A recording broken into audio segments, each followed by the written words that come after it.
Vamos começar com uma oração?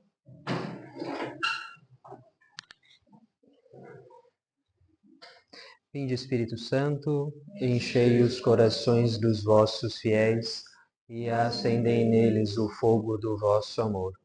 Enviai, Senhor, o vosso Espírito, e tudo será criado, e renovareis a face da terra. Oremos. Ó Deus, que instruístes os corações dos vossos fiéis com a luz do Espírito Santo, fazei que apreciemos retamente todas as coisas, segundo o mesmo Espírito, e gozemos sempre de sua consolação. Por Cristo Senhor nosso. Amém. Em nome do Pai, do Filho e do Espírito Santo. Amém. Muito bem.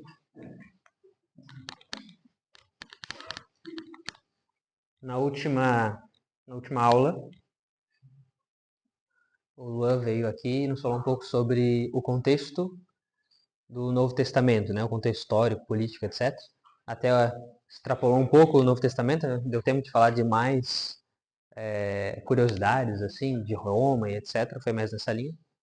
Mas foi importante para a gente entender, ainda não foi postado, né? Mas será, de que momento da história a gente está falando que Jesus resolveu vir, né? Os antigos falavam que ele viria num momento oportuno, né? Então, uma das discussões que o Lula fez foi essa: por que o momento foi oportuno, né? Ok?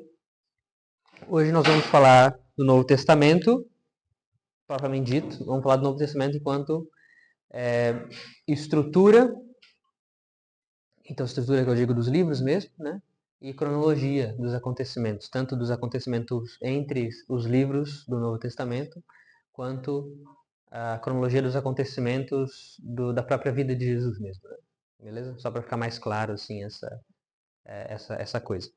Mas, antes de tudo,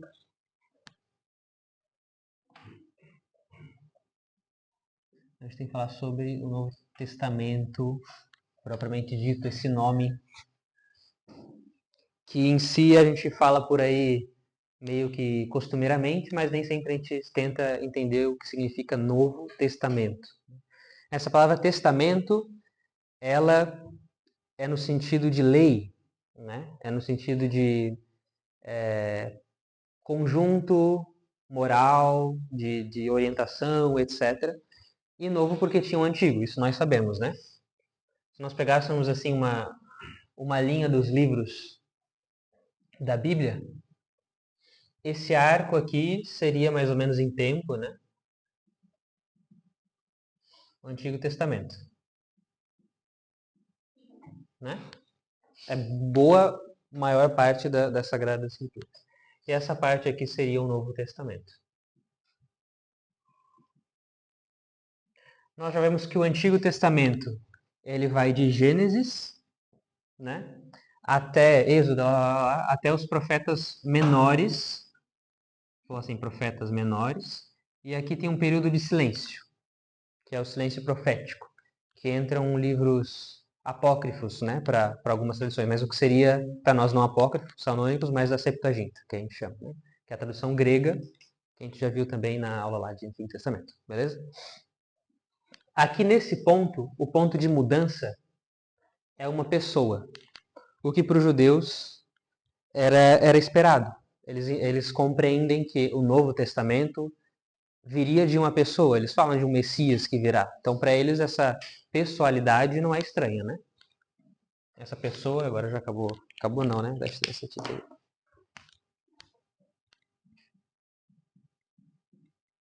Essa pessoa é Jesus Cristo, que nós veremos com mais clareza, mas vocês já sabem. Se não sabe muito bem, agora é um spoiler, né? Do que virá. Que é a própria pessoa do Filho, que já existia desde toda a eternidade, e que se fez carne. Então, a pessoa de Jesus, como Filho, sempre existiu. É só a natureza humana que foi encarnada. Mas essa pessoa sempre existiu, essa pessoa divina. Beleza? Aqui o cara fica meio assim, porque falar pessoa, natureza, na teologia é meio pisar em ovos assim, pra você não falar uma heresia sem querer. Porque a gente vai ver isso aqui dá pano pra manga, né? essa distinção entre naturezas, né? Jesus tem uma natureza, tem duas naturezas, é uma pessoa humana, uma pessoa divina. Isso aqui é heresia, né? Isso aí dá muito trabalho. Um pouco depois daqui, do término das escrituras do Novo Testamento, quando falar de história da igreja, digamos assim, né? Aqui já é história da igreja, claro. Mas, tecnicamente falando de história da igreja, aí, logo no comecinho já aparecem as contradições. Mas, para nós católicos, sem entrar no mérito ainda do porquê, é a pessoa do Filho, a pessoa divina, que existia desde a eternidade e que se encarnou na sua natureza, teve, né? Foi gerado uma natureza humana e ele se encarnou no ventre da Virgem Maria. Beleza? Aqui começa o Novo Testamento. Agora, isso não era claro até que Jesus anunciasse que ele é a nova lei. Ok? Isso não... Jesus nasceu, beleza. Quem sabia que era o Novo Testamento a própria pessoa de Jesus? Talvez a Virgem Maria, talvez São José, não sei. Os anjos, com certeza, mas assim, os personagens, né? Ok? Então é por aí. Aqui, acho que eu não vou entrar aqui agora não, mas o que é o Novo Testamento? Isso aqui é o Novo Testamento no sentido cronológico. Apareceu aqui o Novo Testamento. Mas o que é o Novo Testamento para nós? O Catecismo fala que o Novo Testamento, olhando assim numa perspectiva antropológica, né, para o homem, ele é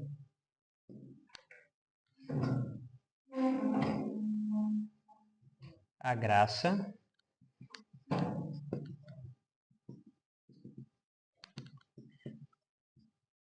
do Espírito Santo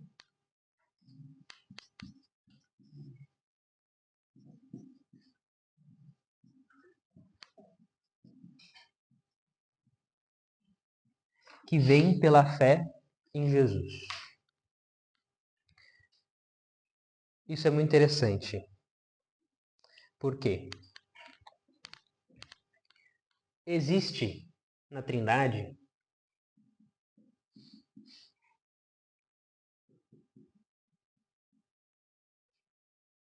um conhecimento que só o Filho tem do Pai.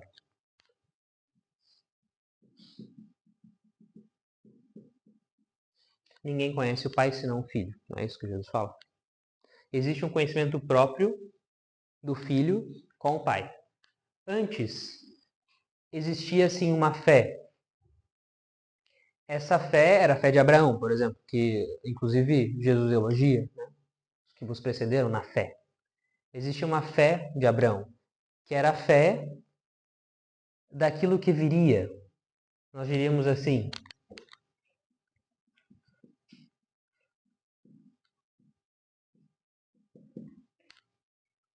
uma fé que coloquei minúsculo, né? Uma fé da fé. Por quê? Porque essa fé é própria do Novo Testamento. Ela é a graça do Espírito Santo que vem pela fé em Jesus. Então existe algo próprio no Novo Testamento que não tinha antes. Essa fé em Jesus. Claro que Abraão tinha fé. Inclusive nesse Jesus sem saber que era ele, de certa forma, né? Jesus fala, olha, muitos queriam ver as coisas com os próprios olhos como vocês veem hoje, mas não puderam. Né? Jesus fala isso, né? Então, esse conhecimento que o Filho tem do Pai, ele foi comunicado a nós, a graça do Espírito Santo, foi comunicado que quem comunica é o Espírito, no Filho. Então, o homem, escrever lateral é difícil, ó. Ele tem uma fé no Filho. E essa fé é divina, essa fé é dom do Espírito Santo, a graça do Espírito Santo. Essa fé que é dom do Espírito Santo, ela une o Filho ao homem ser humano. Por isso que Jesus fala, por exemplo, na oração sacerdotal, que eles sejam um, ó Pai, Jesus dizendo, pedindo para nós, como eu e tu somos um. Existe uma unidade que o Espírito Santo dá. Essa unidade começa pela fé, pelas virtudes teologais, né? Fé, esperança e caridade, mas ela começa pela fé. E essa fé, ela é a nossa parte, digamos assim, do conhecimento que o Filho tem do Pai. ninguém vem a mim, senão ninguém vai ao Pai, senão o Filho, não é isso que Jesus diz? Porque indo até o Filho, nós vamos até o Pai. E não é metafórico, Jesus é literal, ok? Assim como ele fala, isto é o meu corpo, ele diz isso. Então existe uma união verdadeira disso aqui. Então isso aqui, se a gente pudesse colocar assim, é como se isso aqui fosse a nossa experiência disso aqui. O conhecimento que nós temos de Deus se dá pela fé, de fato. E aí você entende, por exemplo, quando São Tomás de Aquino fala que a fé, tem gente que acha que a fé é um sentimento, a fé é uma percepção. Tomás de Aquino é muito claro, ele fala, olha, a fé é uma acepção da liberdade do intelecto do homem às verdades reveladas por Deus. É isso, basicamente. Porque é isso aqui, o conhecimento, é a fé que o homem tem no Filho, que faz que a gente participe do conhecimento que o Filho tem do Pai. Ok? É claro que nós experimentamos isso aqui, aí podemos entrar no mundo dos sentidos espirituais, né? Nós experimentamos isso aqui de uma maneira diferente. Nós não conhecemos, não vemos o rosto do Pai, por exemplo, como o Filho vê. Mas, na vida espiritual, esse rosto do Pai, por assim dizer, é comunicado a nós, pelo Filho, pela graça do Espírito Santo. Beleza?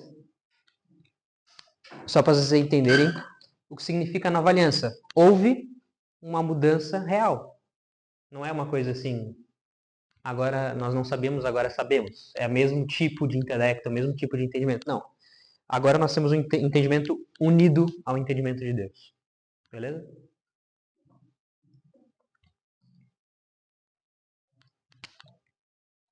Até parece que tu olha assim no... Inclusive quando você olha para o Antigo Testamento, dá a impressão que as experiências místicas, as experiências fortes de oração, elas se dão muito mais aparentemente por uma graça exterior de Deus. Deus vai lá e faz aquela experiência mística. Então, quando Elias sobe numa carruagem de fogo, ou quando Moisés abre o mar, é uma coisa exterior, assim. Quando se olha para a história da igreja, depois, parece que é muito mais esperado que uma pessoa que tenha união com Deus provavelmente vai ter alguma experiência mística. Porque existe uma união, não é mais uma união eu creio e ele vem e faz. É eu creio e ele está em mim. É uma coisa mais misturada, digamos assim, né? Mais unida de verdade, pessoalmente com esse Deus. É interessante ver essas dinâmicas assim expressadas na teologia mística, né? Eu estou ficando muito teórico ou tá indo? Tá tranquilo? Tá, ok. Mas o que dá para falar aqui do Novo Testamento? Bom, claro, né? Ela é a graça do Espírito Santo que vem pela fé em Jesus. Essa graça é uma graça de salvação, antes de tudo, beleza? É claro que a expressão humana da graça de salvação é a mudança em nós, né? Nós não somos protestantes. Os protestantes, eles, assim, depende muito do tipo de protestantismo, né? Mas, de forma geral, eles são mais jurídicos nesse sentido. Então, se Jesus te salvou, alguns vão dizer, então você está salvo. Não importa o que você faça. Claro que eles vão tentar justificar, não é bem assim e tal. Mas, em última análise, não importa o que você faça. Jesus Cristo salvou objetivamente na cruz. Isso significa que existe como se fosse uma procuração de Deus, um laudo, né? Tipo, você está salvo. Você vai chegar no céu, você vai ser o maior pecador do mundo, mas Jesus vai ter morrido por você e está tudo certo. Beleza? O católico, não. É um movimento conjunto, né? A salvação que Jesus de fato deu significa também a mudança pessoal, a conversão. Né? Senão Jesus também não teria pregado a conversão. Né? Beleza? Então, tem um segundo aspecto, né? A graça do Espírito que vem pela fé em Jesus. Segundo, essa graça... Vou colocar assim. Uhum. Essa união do homem com o filho, né? Uhum. Essa fé, ela tem que ser embasada na razão, né? Sim, a fé... Para que ela faça o movimento correto, porque se ela ficar muito na Isso. metalização, a fé, ela só existe por causa da razão. É a razão quem tem fé, né? A pessoa do filho, ela se une ao homem inteiro. Mas quem dá o passo da fé é a razão, não é o sentimento, né? É uma aceitação de algo, uma acepção racional, sempre, né? Agora sim, depois, tendo a fé acontecido, ela crescendo, cresce em esperança e cresce em caridade também, né? Aí você tem uma manifestação da fé no homem, né? Então o homem vai se cristificando, por assim dizer, né? Beleza? Porque ele vai tendo cada vez mais essa participação do conhecimento que o filho tem do pai, que no fundo é a experiência de Deus mesmo, é a experiência de Deus com ele mesmo, né? Ok? É como Deus se vê, podemos dizer assim, ok? A graça do Espírito Santo que vem pela fé é uma graça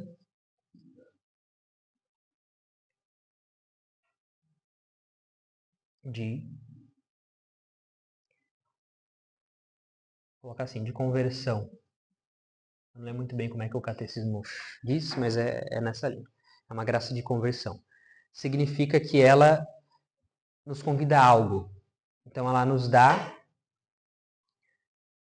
não é isso, mas ela nos possibilita algo. Então nós somos chamados a fazer algo diferente do que nós fazíamos. Quem se converte é esse processo, né?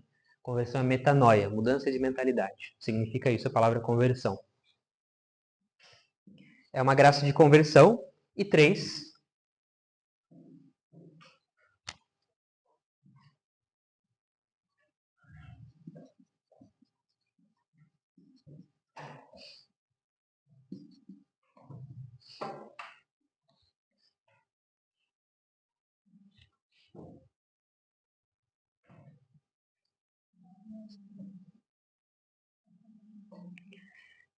como é que eu vou chamar? Vou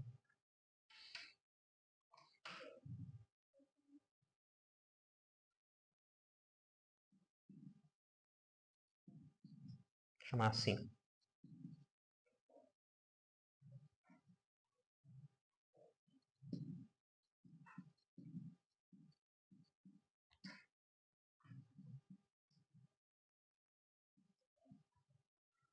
Por outro lado, nós não somos espiritualistas. Deus, no seu Novo Testamento, ele instituiu meios eficazes dessa graça, ok? Que são os sacramentos. Então, a Eucaristia, em primeiro lugar, depois a confissão, o batismo. Jesus fala, né? Quem for batizado e ter fé será salvo, quem não for batizado não será salvo, ok? Então, os sacramentos são os meios de capacitação da ação de graça no homem. Então, Deus, ele dá a missão, digamos assim. Ele dá a graça, então agora você pode ser salvo. A sua salvação depende da sua conversão. Muito bem, então existe uma missão, uma mudança de mentalidade. E essa mudança de mentalidade ela é capacitada pelos sacramentos. Então Deus ele não só manda, ele dá o auxílio necessário. E não é, veja que esse auxílio não é extraordinário. Existem os auxílios extraordinários da graça de Deus, mas esse auxílio é ordinário. Ele deixou à disposição de qualquer um que quisesse. Beleza? Então, a estrutura do Novo Testamento é muito diferente da estrutura do Antigo Testamento. E é interessante porque Jesus diz assim, olha, eu não vim abolir a lei. Eu vim dar plenitude. Então, existe um cumprimento. E tanto é que a gente fala que esse período inteiro aqui é um período de...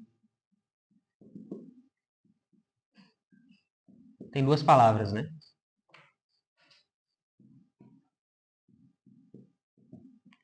O primeiro, vocês devem conhecer mais, que é um período de pré-figuração do Novo Testamento. Significa que tudo acontece aqui, tem símbolos, nós já vimos, que apontam para o novo, sobretudo em Jesus. E ele é propedêutico, significa que ele prepara as coisas para o Novo Testamento. Então Jesus, ele institui algo novo, mas esse algo novo que parte de uma plenitude. Foi um discurso muito interessante, análogo, né, ao que Bento XVI disse, por exemplo, sobre o Concílio Vaticano II. Ele fala que tinha aquela discussão se o Concílio Vaticano II era uma hermenêutica de continuidade ou uma hermenêutica de ruptura. O que é o Concílio Vaticano II? É o concílio mais recente que a Igreja teve e que mudou algumas coisas acidentais na vida do costume cristão, costume católico. Né? E aí estava essa discussão, o que aconteceu? A igreja se tornou outra ou a igreja é exatamente a mesma? Aí Bento XVI, ele como que corta essa discussão dizendo, olha, toda reforma existe um âmbito onde há uma ruptura e um âmbito onde há uma continuidade. E só assim é possível fazer uma reforma do Espírito Santo, digamos assim. Então é mais ou menos o que Jesus teria feito. Ele não rompeu, mas ele sim abandonou aquelas coisas que antes tinham motivos de ser no Antigo Testamento e agora não tem mais motivos de ser. E agora ele assume novas coisas e planifica as coisas que já tinha e que dão início ao plano, à plenitude do plano da salvação de Deus para a humanidade. Né? Nós vivemos o período pós-ressurreição. Então é uma coisa, sim, privilegiada, né? Essa palavra que eu estava procurando. Com certeza. A vida no Antigo Testamento, no sentido da graça, não era tão fácil assim como é para nós, né? Vai saber o que aconteceu com tantas pessoas que não tiveram nem, sei lá, né? Só viam aquele povo judaico crescendo, fazer guerra, tentar pegar território, não sei o quê. É também uma vida moralmente confusa, né? Inclusive os povos no Antigo Testamento, que não eram judaicos, eles diziam, aparece algumas vezes no Antigo Testamento, a admiração que esses povos circundantes tinham pelo Antigo Testamento. E diziam, tipo, nossa, como eles são organizados, de onde vem essa capacidade de discernimento que eles têm? Nossa, como assim? 10 mandamentos, né? Que coisa interessante isso aí, né? Tipo, pra mim não funciona, porque aqui no meu reino a gente mata criança, então não pode, mas legal isso aí, entendeu? Parece que tá dando certo. Então existia uma coisa. Nós vivemos um mundo moralmente privilegiado, né? Não só isso, as pessoas que não são católicas vivem num mundo moralmente privilegiado pelo catolicismo. Né? Tipo, é uma moral. E quando você não vive essa moral que foi construída no Ocidente, você vive uma moral relativa, meio assim, né? Você aceita, você não mata o bichinho que você acha bonitinho, mas você mata o bichinho que te incomoda, né? Tipo, e aí, né? Qual é a objetividade dessa moral, né? Beleza? Só um exemplo, né? Ok. Alguma dúvida aqui?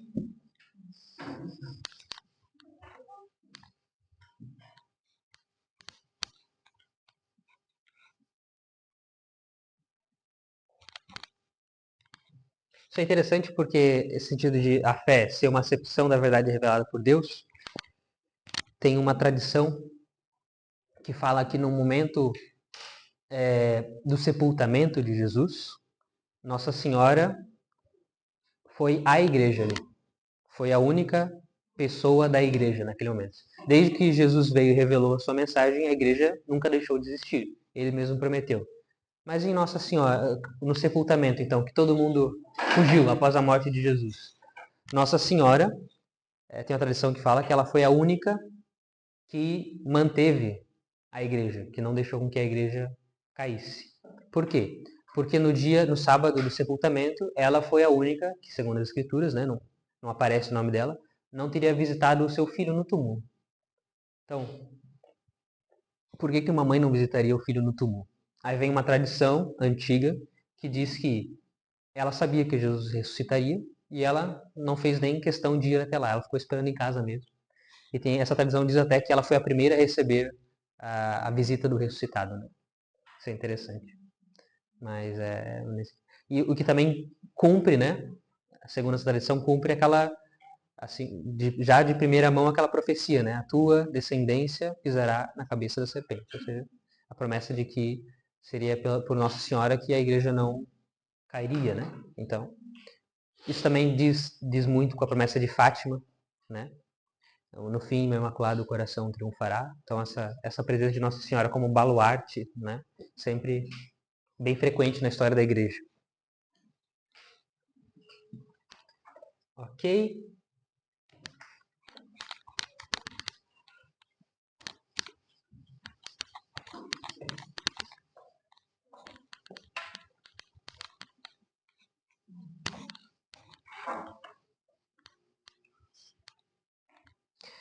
Então nós temos o Novo Testamento propriamente dito. Enquanto livro, né? Vou separar por períodos e pela estrutura dos livros, tá? Então, primeiro,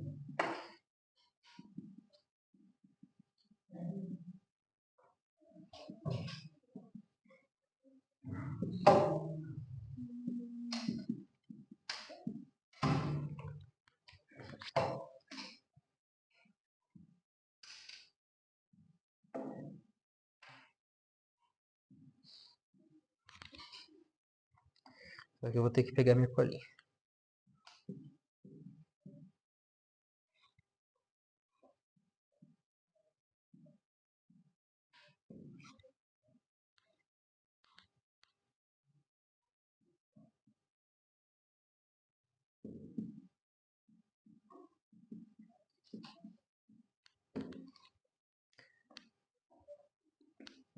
Só para não ficar assim solto, vou dar uma linha aqui.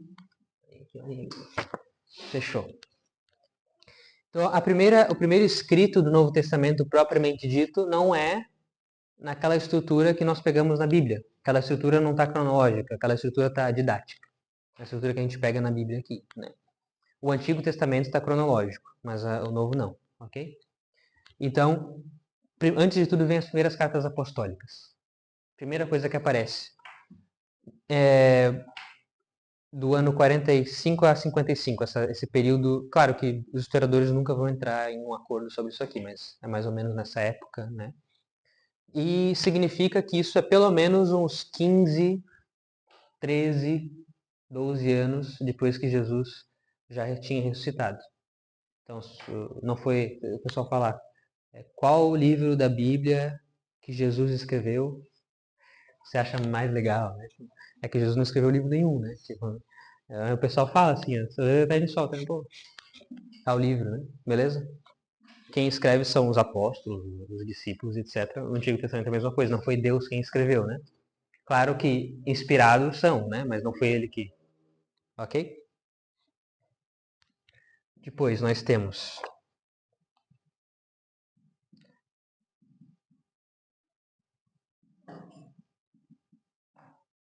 as cartas paulinas principais aqui que a gente conhece.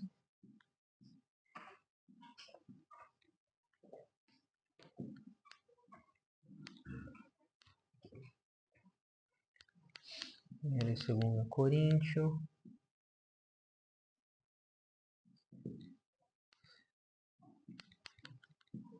Romanos.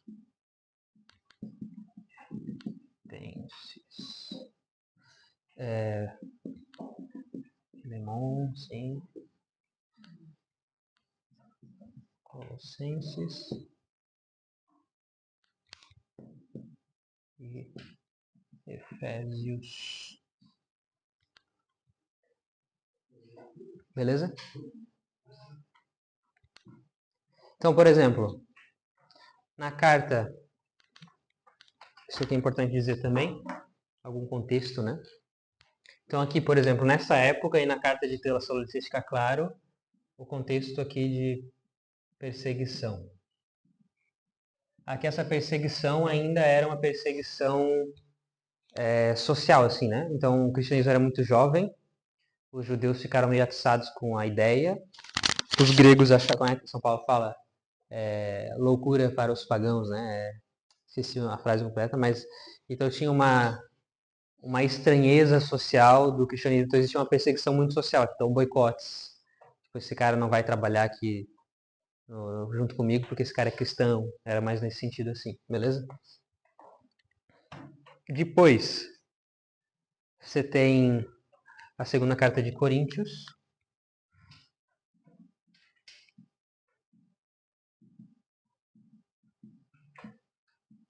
que você já tinha aproveitamento da religião para dinheiro, para status social e etc. Então, 2 Coríntios, São Paulo fala sobre isso aqui. E Colossenses, também a perseguição social. Ok? Surge muito rápido, né? Surge rapidinho. Porque ali quase no período de ano, o cara era perseguido por a questão do preconceito. Depois o cara tava se aproveitando dele. Já tinha o cara querendo levar o dele. Já tinha o cara querendo abrir uma comunidade, pegar um dízimo, entendeu? É verdade. Só uma pergunta. No caso, Mateus, por exemplo, ele se encaixaria antes disso, certo? Primeiro. Aonde aqui? Não. Depois. Depois? É. Vamos ver agora, inclusive.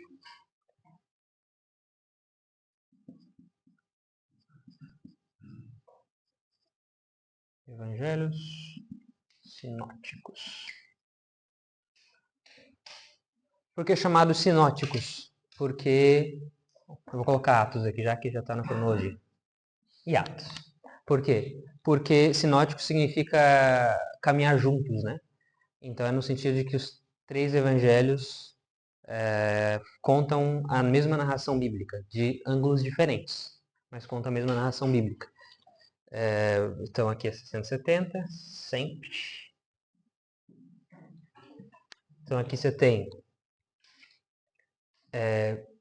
Mateus, Marcos, Lucas, né? Isso. Marcos, Mateus, Lucas. Marcos, Mateus, Lucas. E aí eu coloquei Atos também, né? E Atos. Porque Lucas escreveu Atos, beleza? Então, já que acabou o quadro, eu vou apagar e falar sobre esses três. Mas é isso, é dessa época. Isso significa, por exemplo, que aqui em 64, 58, na verdade, 58 a 64, a gente teve Nero, né? Beleza? A perseguição de Nero... Pode trazer? Claro, fica à vontade aí. E tudo bem?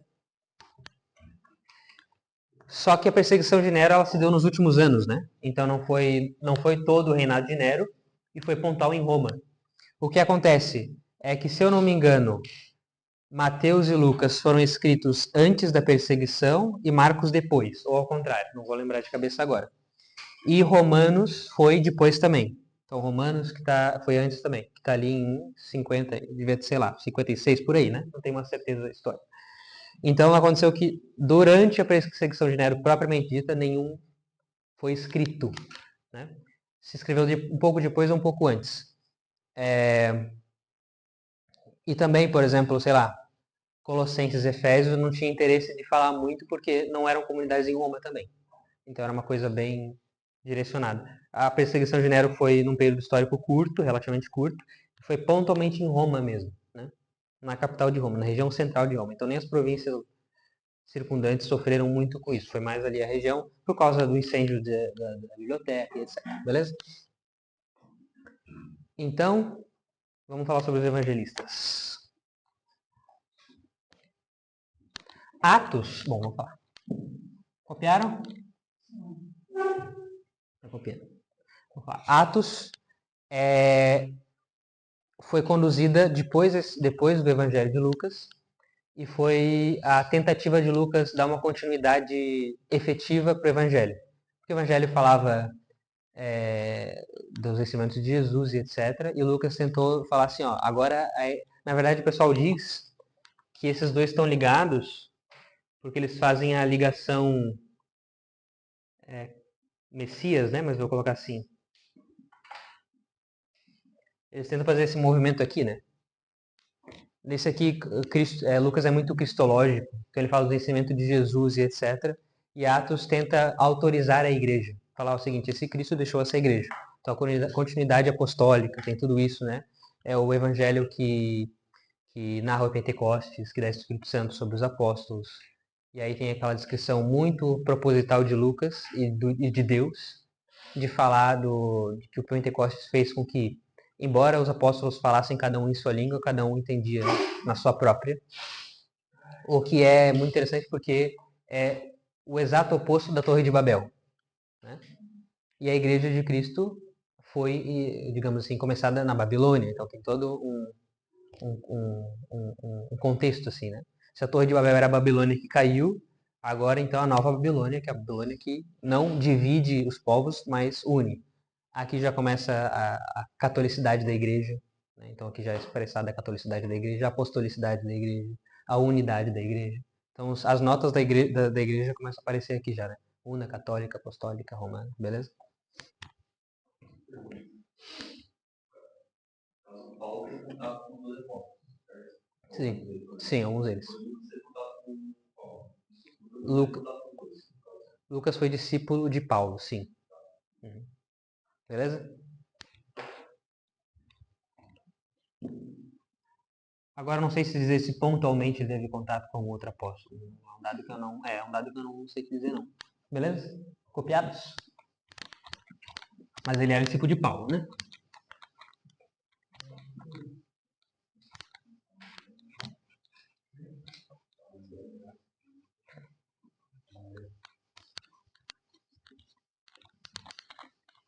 Então a gente vai fazer um parênteses, depois a gente volta aqui nisso aqui.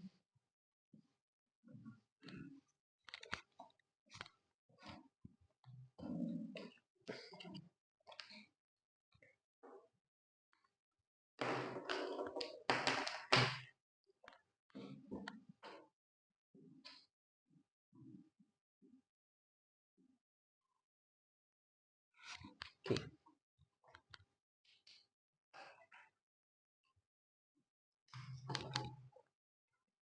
No catecismo, não.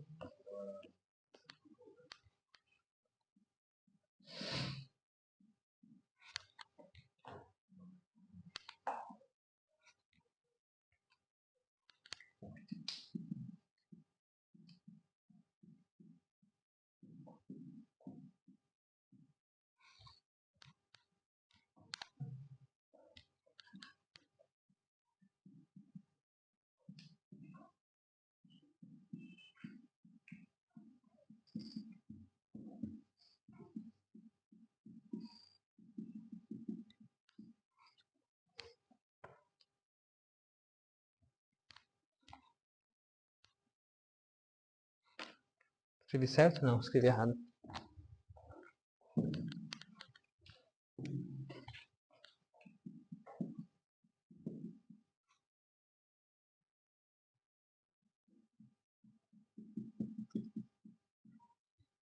Ele é um evangelho muito prático, se você pegar a ler. Ele é curto, ele é direcionado à comunidade, uma comunidade pagã, conduzido por Pedro, que era discípulo que Marcos era discípulo, né?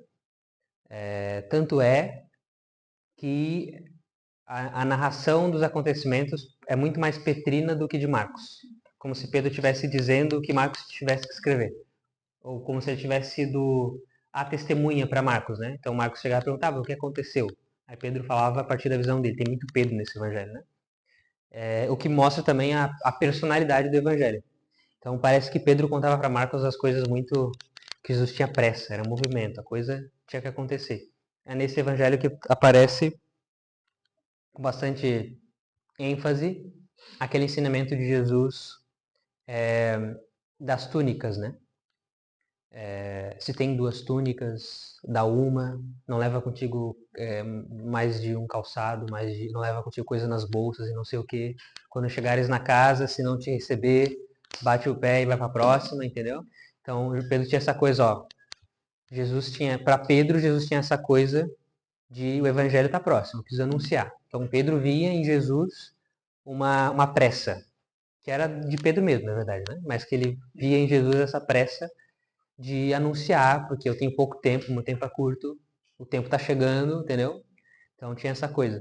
Isso é bem interessante. E são sinóticos, então vejam que os 3 evangelhos eles vão falar dos mesmos acontecimentos sobre perspectivas diferentes, né?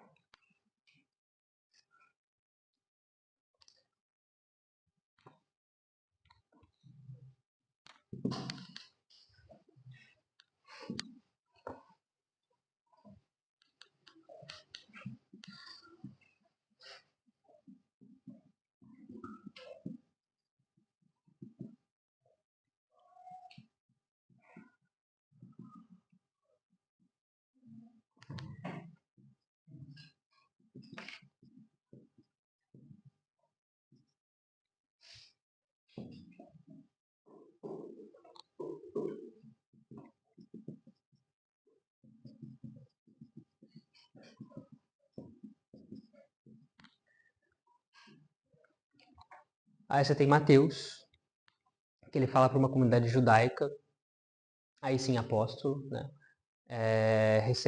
A judeus recém-convertidos. Então você pode ver que Mateus tem um evangelho com muita referência ao Antigo Testamento. Assim, né? Então você vai encontrar citações literais quase do Antigo Testamento, de trechos do Antigo Testamento. Você vai encontrar muitas frases como havia dito, como foi profetizado, como para se cumprir a palavra, né? Esse termo acontece aquela para se cumprir a palavra, nenhum dos seus ossos foi quebrado, por exemplo. Essa é a clássica, né? Quando o São Longuinho, né? Fura o peito de Jesus ali, beleza?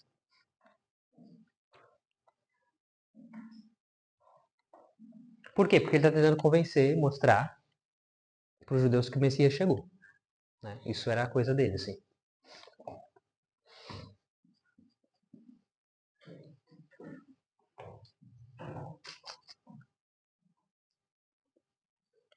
Lucas tem uma característica interessante, muito possivelmente médico, ok? Inclusive tem um livro muito bom que eu não vou lembrar agora, acho que é Evangelho de São Lucas, não sei o que, médico. Mas é um tomão, assim, que fala sobre... É quase a metade de uma bíblia só sobre o Evangelho de...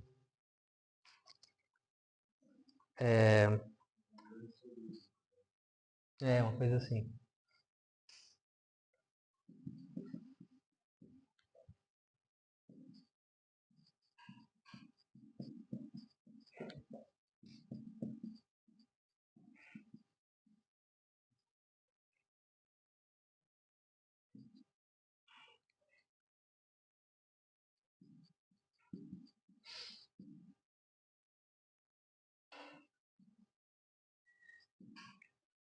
Não existia isso que a gente vai chamar de nobreza na Idade Média, mas eu vou deixar assim, beleza? Então, o evangelho mais detalhado, com certeza. Tem muitas parábolas e era discípulo de Paulo. Muitas parábolas exclusivas nesse evangelho.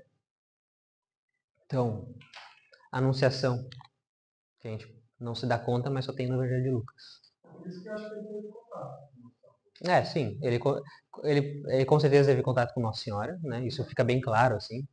Parece que uma das fontes bem claras, o evangelho é muito mariano, né? As fontes bem claras de Lucas é Nossa Senhora, assim. Então, se você quiser ter uma mentalidade um pouco de como Nossa Senhora via as coisas, o Evangelho de São Lucas é uma boa para uma análise psicológica, assim. Tipo, as coisas pontuais, né? Ela guardava essas coisas no seu coração, como o Lucas sabia disso. Nossa Senhora quem disse, né? E ele falava, e Nossa Senhora falando, ele falava, eu ficava aquilo lá no coração. Beleza? Chovendo, né?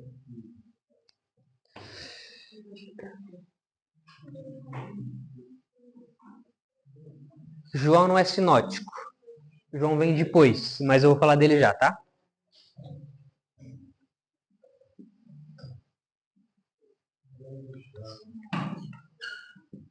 Não é sinótico. É um parênteses gigante aqui. Beleza?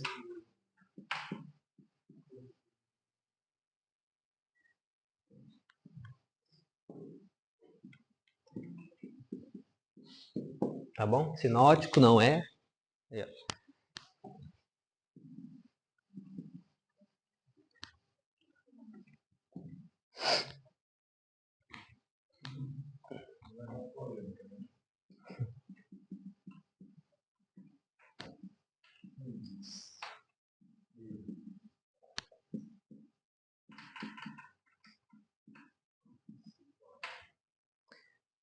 Então João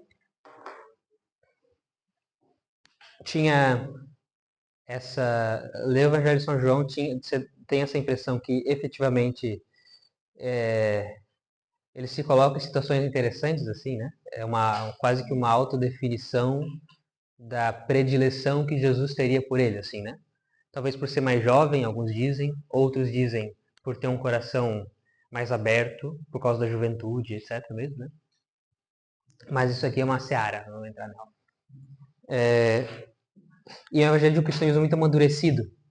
Então, por exemplo, João não narra a última ceia. Ele narra, para ele, a última ceia acontece na cruz. Então ele narra a cruz de uma forma muito detalhada, sempre fazendo referência. É um evangelho que tem muitas perícopes sobre o pão, eu sou o pão da vida e não sei o que, não sei o que. Para ele, a ceia é na cruz.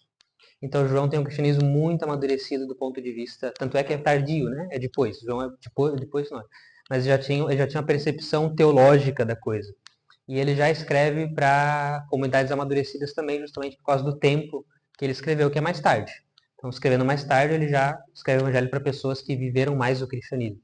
Então, já tem uma estruturação teológica aqui, né? É um evangelho muito místico. Então, João começa descrevendo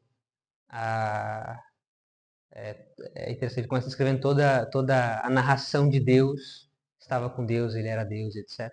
E depois também ele escreve Apocalipse no último livro, que também é muito místico de revelações, assim, eu vi um anjo com 4 asas e 7 olhos e 3 chifres, então tudo é simbólico, assim, né? Beleza? Por isso que ele não é sinótico, porque ele não estava junto. Não. Foi bem depois. E se você lê o Evangelho de São João, você vê que ele não é cronológico, ele não se importa com isso. Tem coisa que para o Mateus aconteceu no final, para ele coloca logo no início. Então ele tem outra pretensão nessa escrita. Ele não tem a pretensão de narração cronológica, ele tem a pretensão de explicitação de doutrina, de, sei lá, ok? Copiado?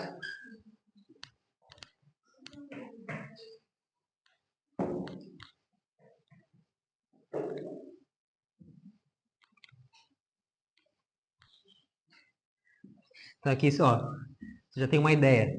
Qual ler primeiro? Bom, se você for um judeu convertido, tô brincando. Mas a recomendação básica é Marco. Na verdade, tá. A recomendação geralmente se dá com Marcos. Geralmente. Porque ele é prático, ele é breve, etc. Mas isso eu acho que é uma forma de ver as coisas muito contemporâneas, assim. Muito pragmáticas, talvez. Né? Eu começaria com Lucas.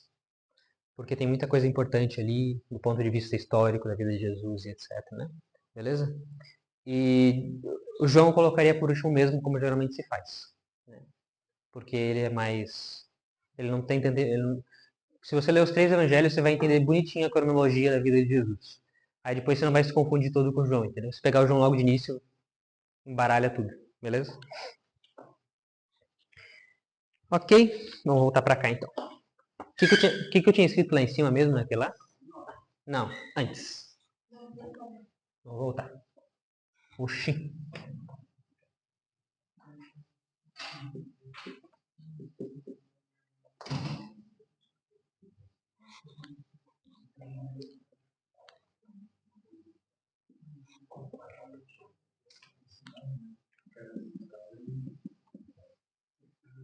Hum?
Sim. Eu acho que com certeza é a segunda, né? Não tem por que ser outra.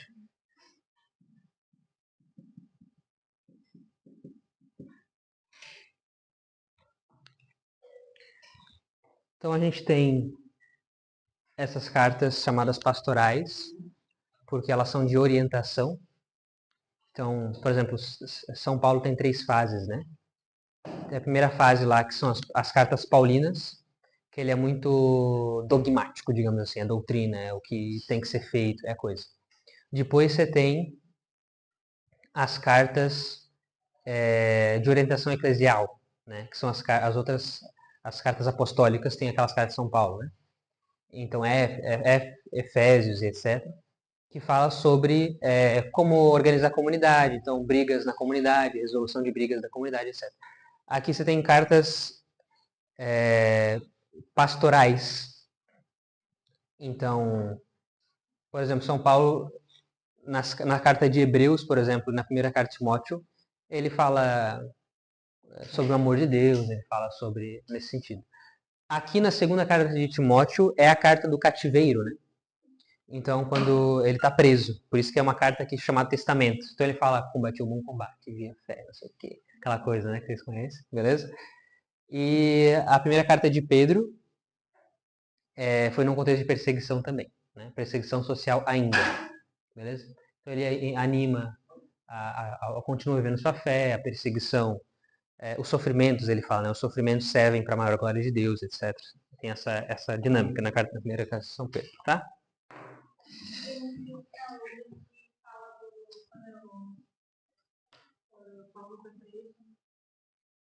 Ele redigindo, falando para Lucas, e ele também mandava muito bonito. Sabe o nome do filme? Ah, aquele do... que tem uma voz do Kratos lá, né? Beleza.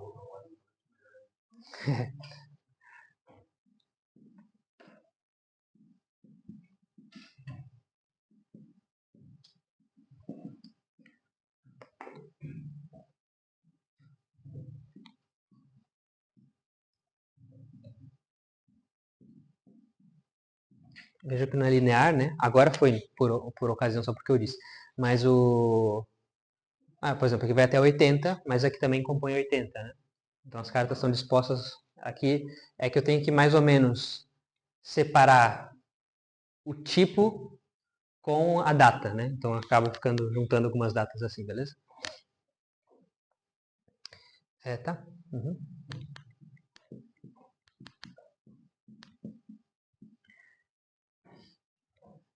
A segunda carta de Pedro era por causa de heresia gnóstica. Então, o gnosticismo estava aparecendo aqui nessa época. São Pedro teve que dar um toque. E a carta de Judas Tadeu,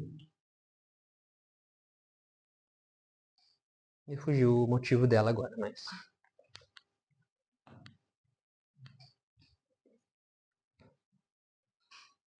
Era uma carta bem prática, eu lembro, é pequenininha, mas não lembro agora qual que era o teor.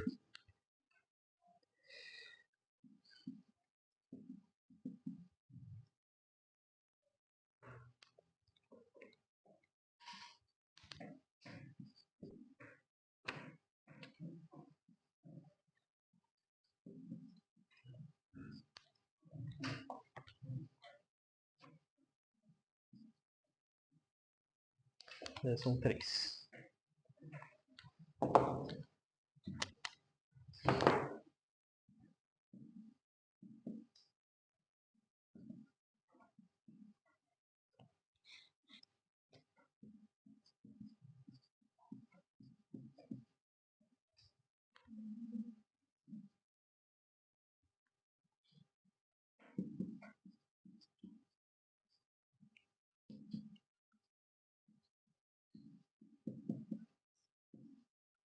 Ok.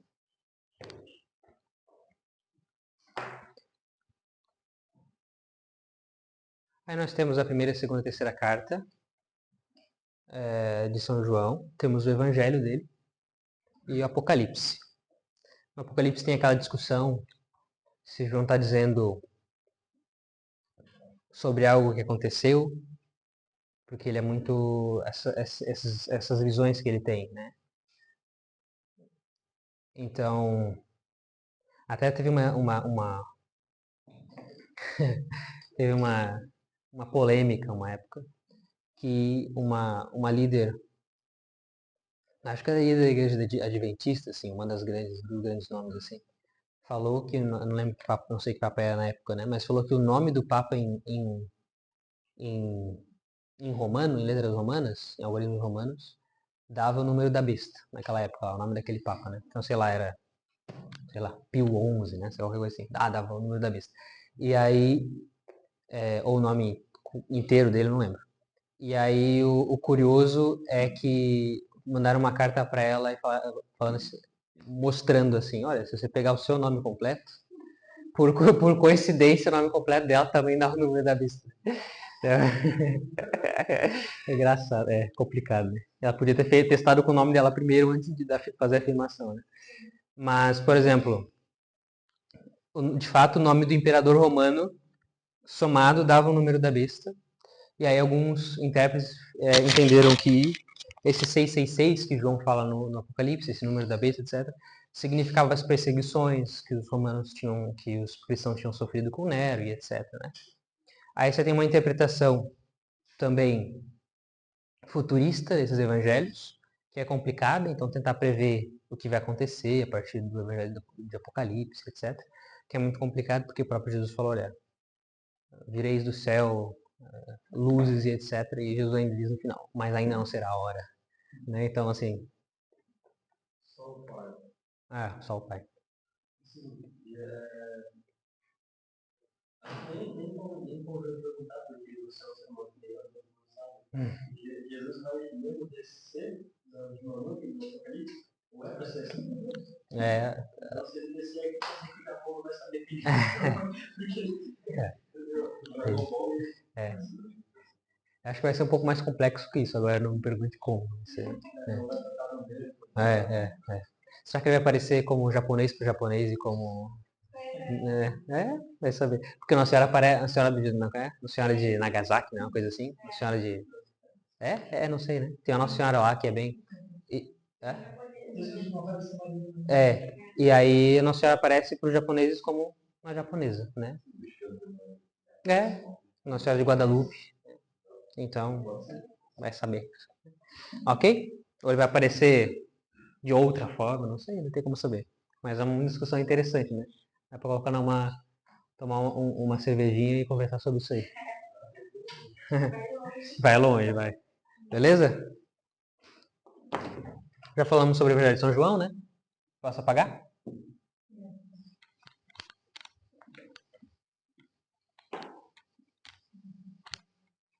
Espero que vocês tenham copiado, porque esse é o tipo de coisa que a gente esquece amanhã, entendeu?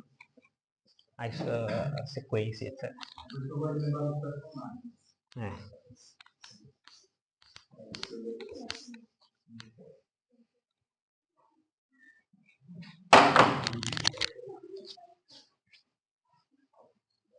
Vamos falar sobre o jovem nu?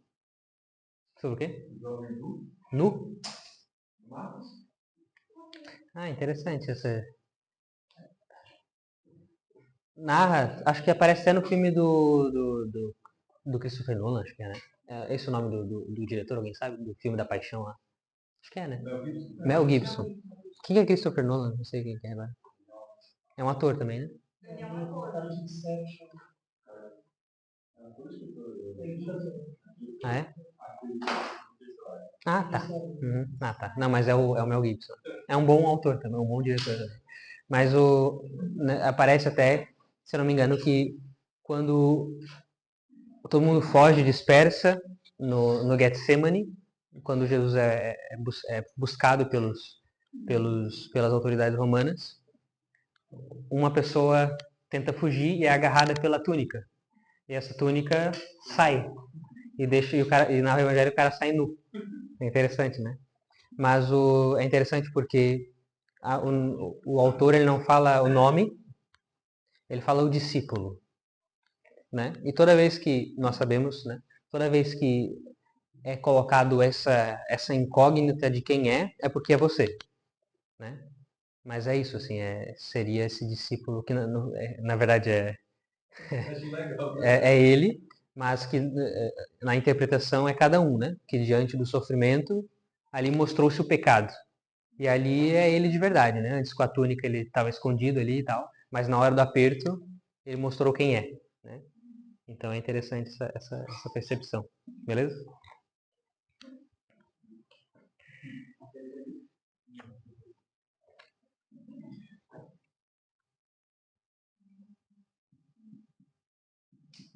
Provavelmente a ceia tinha sido na casa dele.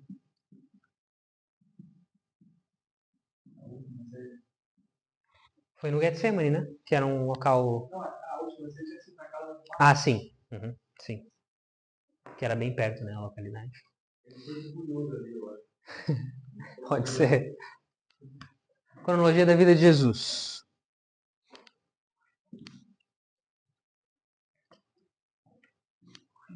Aqui é coisa, hein? Acho que eu vou começar bem no cantinho aqui.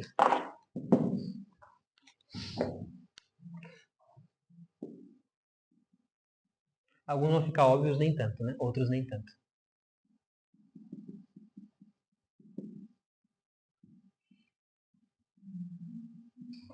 Ok?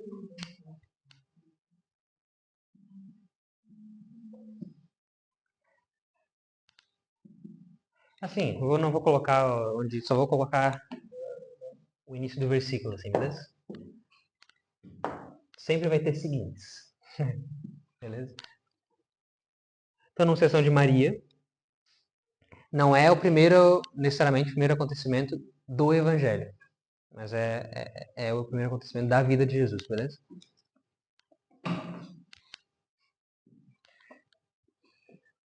E eu também não vou colocar tudo, obviamente, vou colocar os principais, assim, né?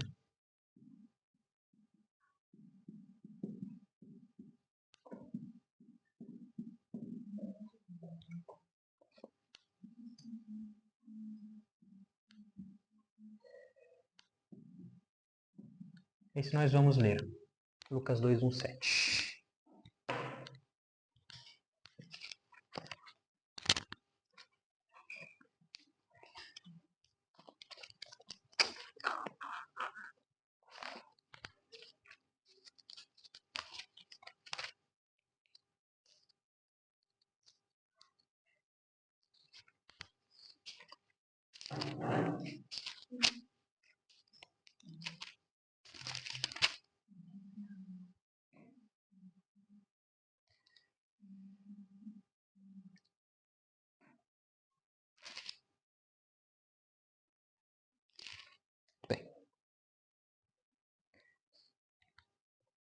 Naqueles tempos apareceu um decreto de César Augusto ordenando o recenseamento de toda a terra.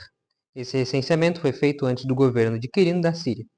Todos iam alistar-se, cada um na sua cidade. Também José subiu da Galileia, da cidade de Nazaré, à Judéia, a cidade de Davi, chamada Belém, porque era casa e família de Davi, para se alistar com a sua esposa Maria, que estava grávida.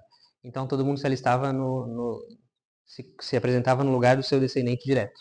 José era descendente de Davi, então ele foi para Belém, ok? Estando eles ali, completaram seus dias e deu à luz seu filho primogênito, envolvendo em faixas, reclinou num presépio, porque não havia lugar para ela na hospedaria. Aqui tem a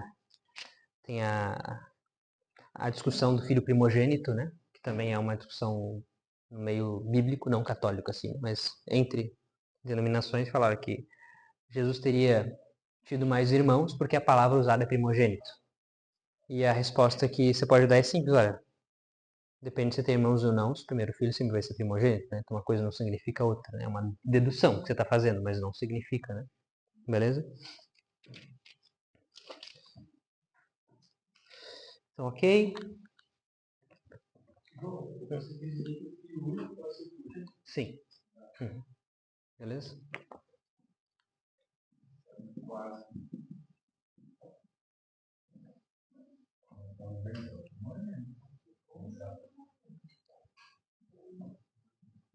Agora veja que tem outros, claro, esse aqui não, mas os seguintes vão ter outras opções de versículos. Eu só fui alternando, às vezes eu colocava Lucas, às vezes eu colocava Marcos e colocava Mateus pra gente se orientando, beleza?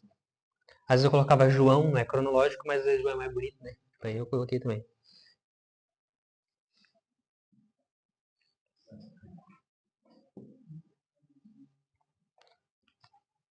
Então a visita dos magos. Vamos ver isso aqui também, porque nem todo mundo conhece.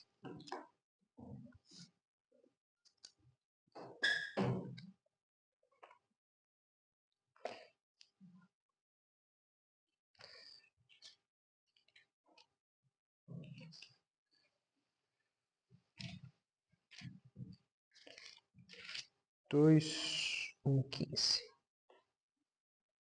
Tendo, pois, Jesus nascido em Belém de Judá, no tempo do rei Herodes, não é o mesmo Herodes de depois, tiveram pelo menos uns 6 Herodes, no meio, a Bíblia cita acho 5 ou 6 Herodes, porque tinha, é engraçado, mas tinha um Herodes, que eu não lembro qual que era o título dele.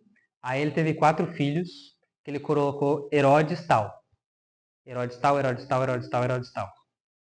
Aí depois, um Herodes casou com uma mulher, que é aquela mulher da história que manda a filha dançar para cortar a cabeça de João Batista. Essa mulher casou com um Herodes, digamos assim, o irmão 2. Ela depois narra, né, que, não é, que vocês sabem que ela estaria traindo o irmão, não é isso? Tem aquela narração nessa parte. Esse irmão que ela estaria traindo é com outro irmão de Herodes, que é, digamos assim, Herodes 3. Então é esse rolo todo aí. Aí eles têm um filho que é Herodes também, Herodes alguma coisa. Beleza? Ah? É. Então, só pra dizer. Então, esse Herodes aqui é o Herodes primeiro lá, o Herodes pai, vô, sei lá, entendeu? É doideira. O bichinho é. Onde é que eu tava? Tendo, pois, Jesus nascido em Belém de Judá no tempo do rei Herodes, eis que magos vieram do Oriente a Jerusalém. Perguntaram eles: Onde está o rei dos judeus que acaba de nascer? Vimos a sua estrela no Oriente e viemos adorá-lo. Olha que interessante isso aqui. Quer dizer, quem disse? E por que adorar? Como que eles sabiam que esse menino era Deus, né? Então, existe uma coisa muito interessante aqui.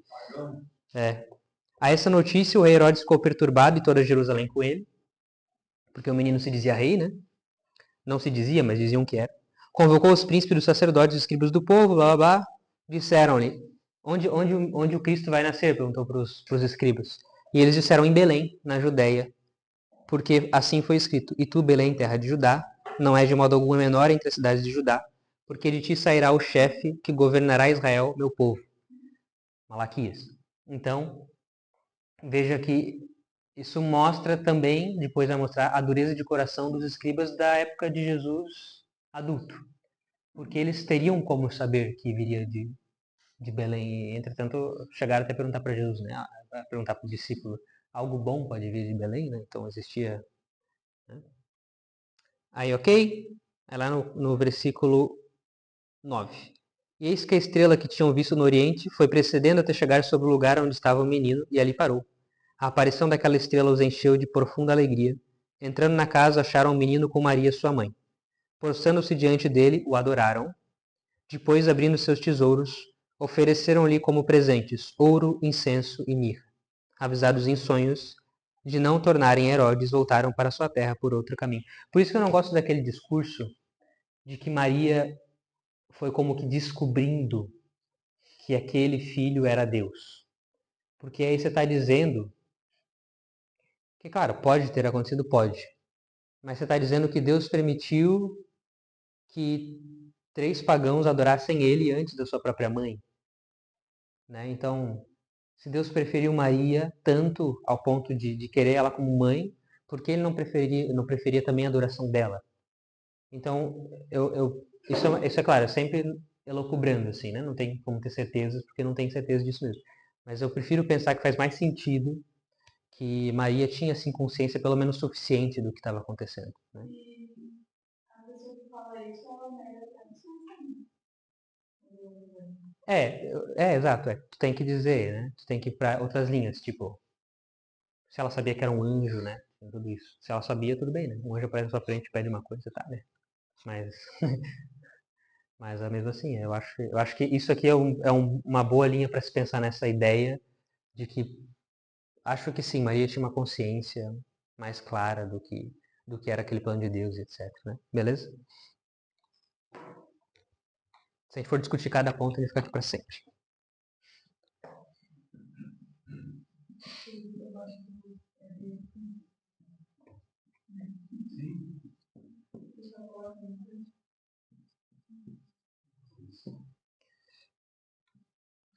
A infância em Nazaré, como disse um. Não tá aqui, mas acho que ele falou aquela vez falou que se Se criança fosse bom, adolescência, foi depois, né? Depois de adolescência. Ele falou assim, se a adolescência fosse bom, a Bíblia não tinha pulado a adolescência de Jesus, né? O cara meteu essa no meio do curso de noivos. Tá? Até aqui a gente sabe muito por causa dos mistérios do texto, né? O texto, sabe, tem...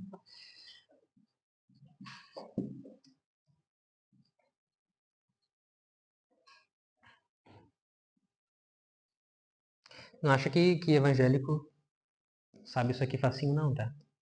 É algum tempo aí lendo a Bíblia, etc. Porque eles não têm o costume de rezar o texto desde pequenininho. Então eles não têm uma clareza tão grande dos acontecimentos cronológicos da vida de Jesus como nós temos. Assim, eles sabem que Jesus veio, viveu, pregou e morreu. Mas essas nuances que a gente sabe pelos mistérios do texto é uma coisa muito católica, assim, essa mentalidade intuitiva da vida de Jesus. Né? Isso não é todo cristão que tem. Às vezes a gente acha que, né? É que a adolescência ou a vida oculta, porque depois ele fica jovem também, né? Com certeza. Mesmo por ali. Uhum.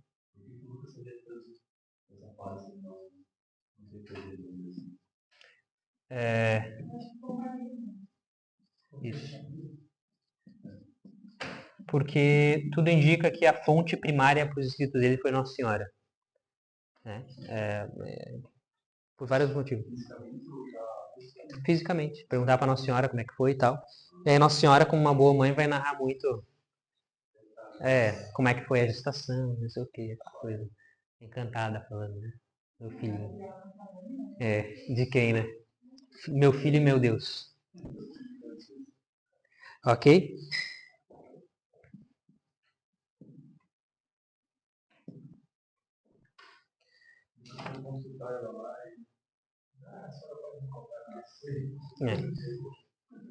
Então a pregação de São João Batista é primo de Jesus, filha de Santa Isabel, né, de Isabel, que também é o mesmo menino que exultou no ventre quando ouviu a saudação de Nossa Senhora, que a mãe dele foi aquela que cantou Magníficas, né? Benditas tu entre as mulheres e tal, não sei o que, beleza? Depois, João Batista então já tinha essa missão, ele já tinha assumido essa missão desde sempre, ele já sabia, já tinha uma intuição de que fosse por qualquer motivo isso. Aí narra também interessante, João Batista narra que ele vestia pele de camelo e comia gafanhoto e comia mel. Essa era a refeição dele. Muito bem.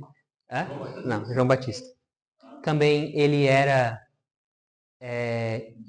nazareno, mas não no sentido de ter nascido em Nazaré. Existia como se fosse um costume religioso na época em que são pessoas que se consagravam a Deus. É o mesmo nome, como se fosse manga, né? Tem para fruta e para nazareno no sentido de costume. Então, aí esses caras, eles faziam penitência, vestiam roupas muito simples, não cortavam cabelo nem barba. É um eremita, digamos assim, né? Mas esse costume de cortar cabelo em barba, por exemplo, é o que justifica as imagens dele. A gente sabe, por costume, claro, mas por saber historicamente que provavelmente ele era nazareno mesmo, etc. Beleza?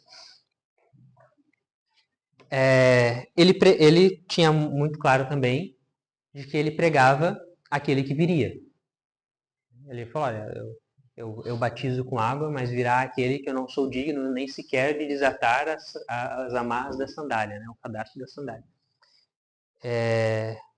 João Batista, o trecho bíblico fala que ele tinha a missão de endireitar os caminhos do Senhor. É como se fosse o último retoque para vir um anúncio propriamente dito. Então, beleza, o momento é oportuno, o Império vive numa Pax Romana, tem as estradas para a distribuição do Evangelho, todas as coisas, a Nossa Senhora ali, todas as coisas que tinham que estar ali estão ali. Mas falta ainda um pré-anúncio, anúncio de que ele chamava de conversão, o batismo de conversão. Então, São Batista fala, eu batizo com água, mas virá aquele que batizará com água e no Espírito. Né? Então, esse cara aí, muito importante. Ele foi o último profeta do Antigo Testamento e o primeiro do Novo. Ele foi a chave de transição, beleza?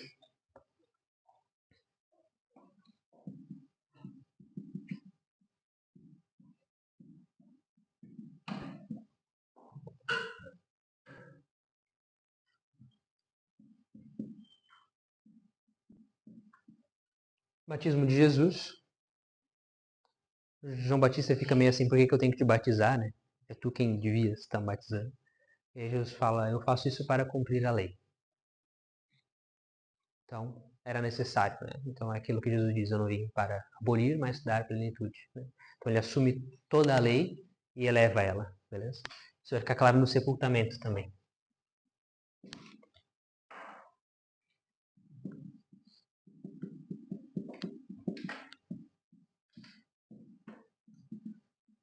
Veja que daqui até aqui,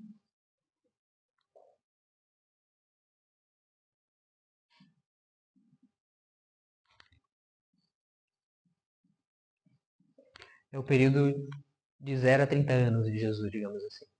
Beleza? Aqui, a partir do batismo, ele já começa a exercer o seu ministério, que vai dos 30 ao 33, que é bem rápido.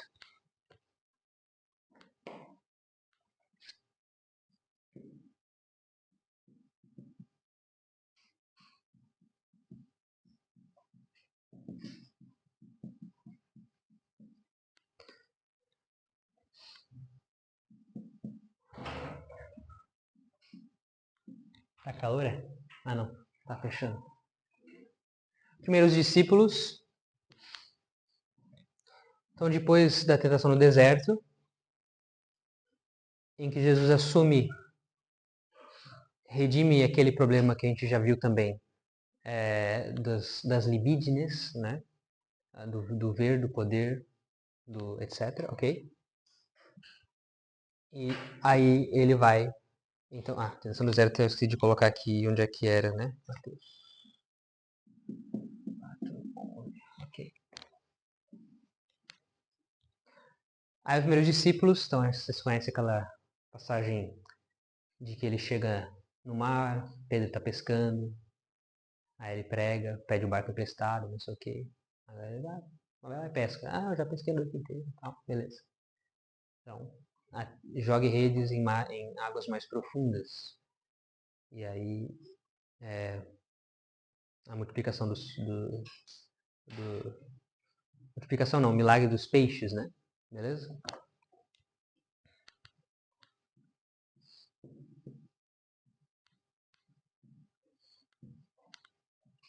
Aí temos bodas de Caná.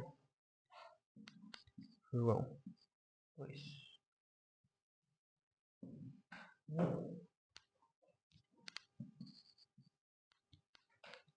Água em vinho, né?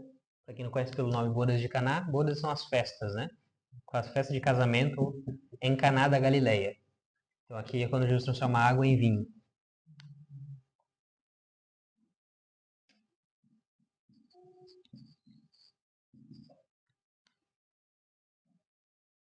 Primeiro milagre público de Jesus, né?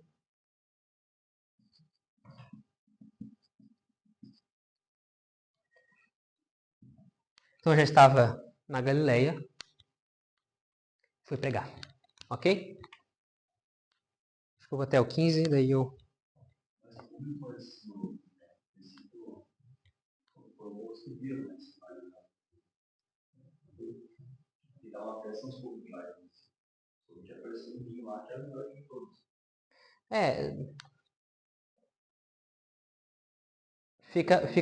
não fica assim explícito, mas dá a entender que foi um milagre público, porque Jesus manda que quem estava servindo fosse buscar água, né? Então, 6 talhas, a talha era gigante, 2 pessoas por talha, 12 pessoas. Essas pessoas viram com os próprios olhos a água virando vinho.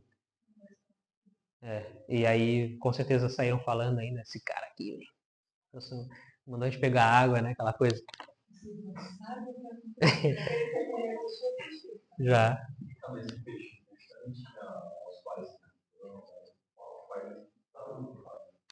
Os textos foram para os discípulos, né? Isso. Aí o Sermão da Montanha, muito importante. Inclusive, vamos ver.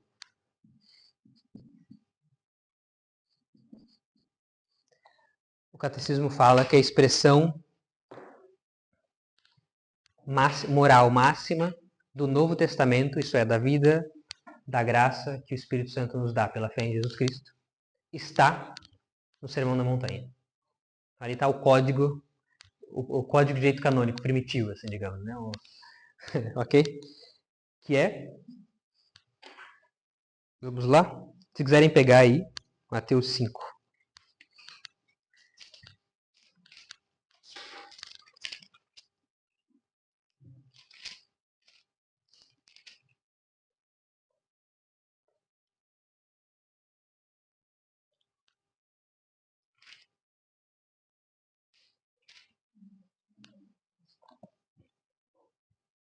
Sermão na Montanha vai de 5 ao 7, então é muita coisa, claro, né?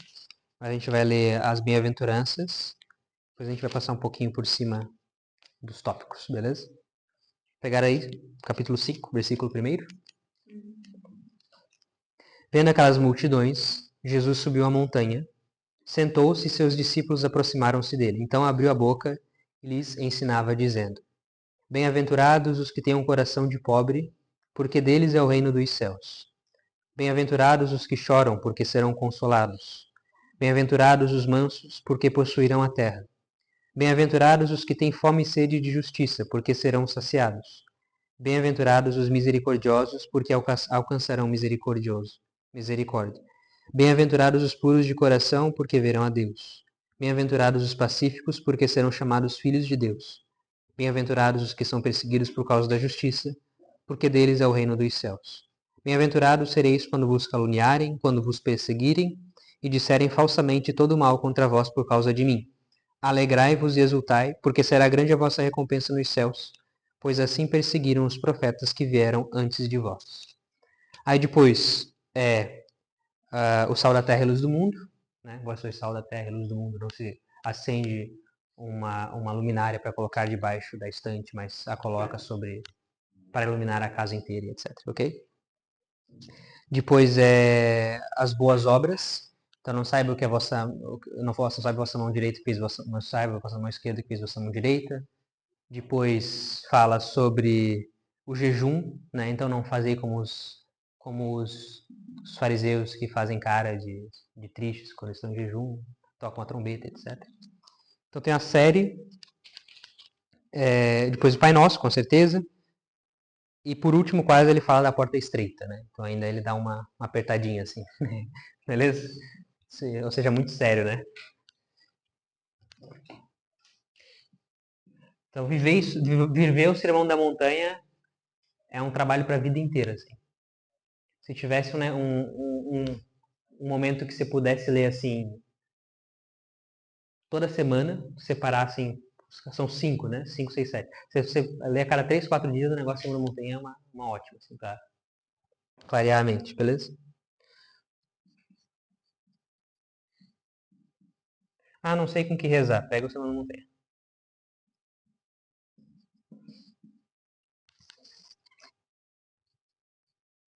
Coloquei Marcos aqui só para dar uma diferenciada. Tem Mateus 13 também, mas Marcos 4. Parábolas do reino. Então, quando ele diz, né, o reino dos céus é como um homem que encontrou o tesouro no campo. Ele vai e vende tudo o que tem e compra o campo. Né? Então, essas coisinhas aí.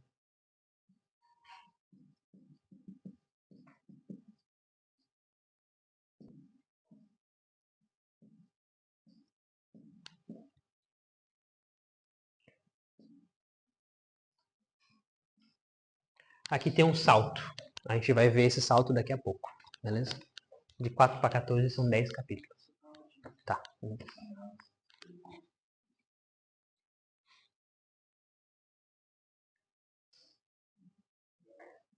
Ok?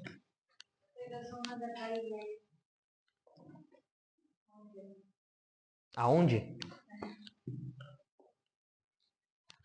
Ah, agora meus desenhos. Não é desenho. Desculpa. Hum.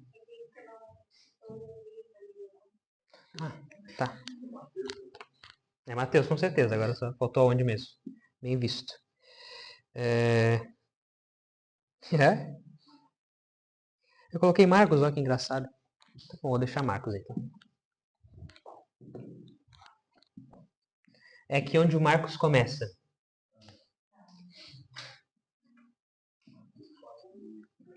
Marcos começa na pregação, que seria a primeira pregação, né? Para Marcos. Então ele já está com os discípulos, etc. Marcos começa a partir daí. Beleza? Copiaram então, né? Cronologicamente, 10 e 11 dá para entender. É o quê? Cronologicamente, 10 e 11 dá para entender. É, sim, cronologicamente dá, porque é um dos dois evangelhos que fica ao contrário, os dois. Aí não tem, mas dá para inverter sim. Isso.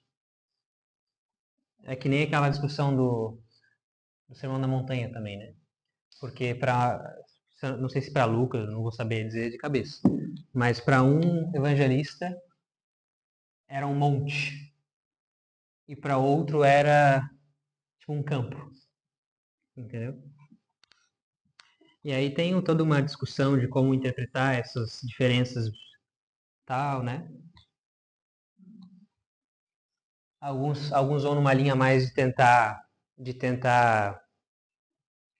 convergir, né?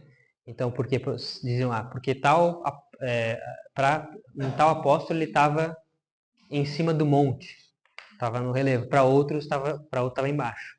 Outros dizem que eram momentos diferentes que Jesus teria feito a mesma pregação, ou algo parecido. Então, varia esse tipo de interpretação, né? Beleza?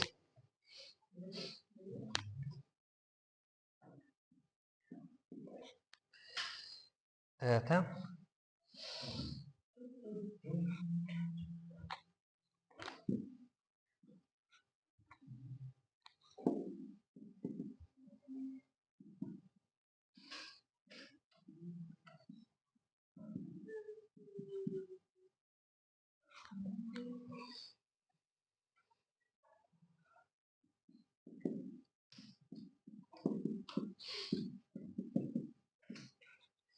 Tá. Os 14. E João 6. O discurso do pão da vida, muito bom também, vamos pegar esse. João 6.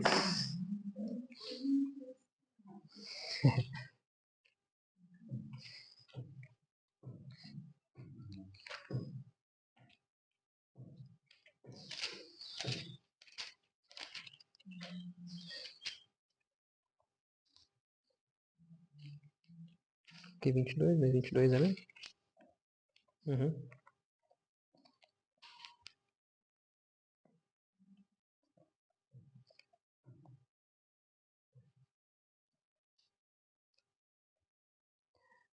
Versículo 26, tá? Respondeu-lhe Jesus: em verdade vos digo, buscai-me não porque vistes os milagres, mas porque comestes dos pães e ficastes fartos. Trabalhai, não pela comida que perece, mas pela a que dura até a vida eterna, que o Filho do Homem vos dará, pois nela Deus, Pai, imprimiu o seu sinal. Aí perguntaram-lhe, que faremos para praticar as obras de Deus? Respondeu-lhes Jesus, a obra de Deus é esta, que creiais naquele que ele enviou. Perguntaram eles, que milagre fazes tu para que vejamos... Isso aqui é engraçado. Para que vejamos e criamos em ti, qual é a tua obra? Porque Jesus tinha acabado de multiplicar os pães, entendeu? Aí, qual milagre fazes, então, pra gente... Nossos pais comeram um maná no deserto, segundo o que está escrito, deu-lhes de comer o pão da vida. Jesus respondeu, em verdade eu vos digo, Moisés não vos deu o pão do céu, mas o meu Pai é quem vos dá o verdadeiro pão do céu. Porque o pão de Deus é o pão que desce do céu e dá vida ao mundo. E aí disseram, Senhor, dá-nos sempre deste pão. E agora, escândalo para os fariseus. Jesus replicou, eu sou o pão da vida. Aquele que vem a mim não terá fome, e aquele que crê em mim jamais terá sede. Aí ele ainda diz, né? Vós vedes, mas não credes. Aí, enfim. Aí o que eu disse antes, né? Eles murmuravam, ele diz o pão da vida, ele diz que é o pão da vida, mas não é que Jesus, filho de José, tal, não sei o quê, né? Aí Jesus fala aquela teologia que a gente viu um pouco mais cedo. Ninguém pode vir a mim se o Pai que me enviou não atrair, eu hei de ressuscitar no último dia. Todos serão ensinados por Deus. É a fé. Nosso conhecimento que temos do Filho é o conhecimento que o Filho tem do Pai. Por participação. Chamada fé, né? Ok?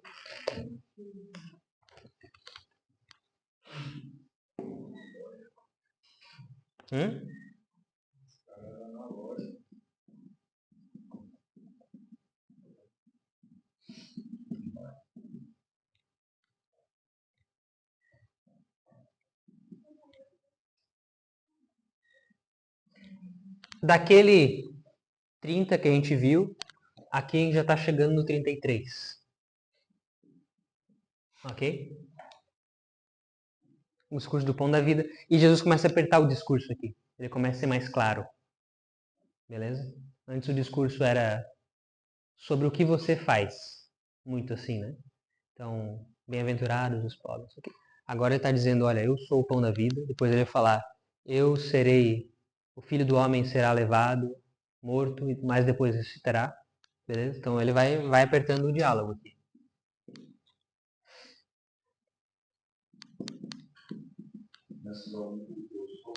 Sim.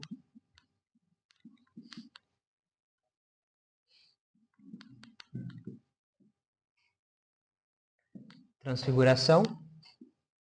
Não vamos entrar agora porque o tempo é curto. Lázaro.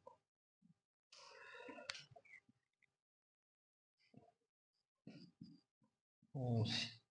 Transfiguração vocês sabem, né? Quando ele sobe ao monte, o monte... Esqueci o nome do monte. Sobe ao monte, quase veio, mas esqueci de novo. E lá ele transforma os seus acidentes. Isso é uma teologia interessante. Esse negócio de contemplante da prova. Não. É o modo como o Carla Cutis explica a Eucaristia. Rapidamente. Carla Cutis dá 3 exemplos, né?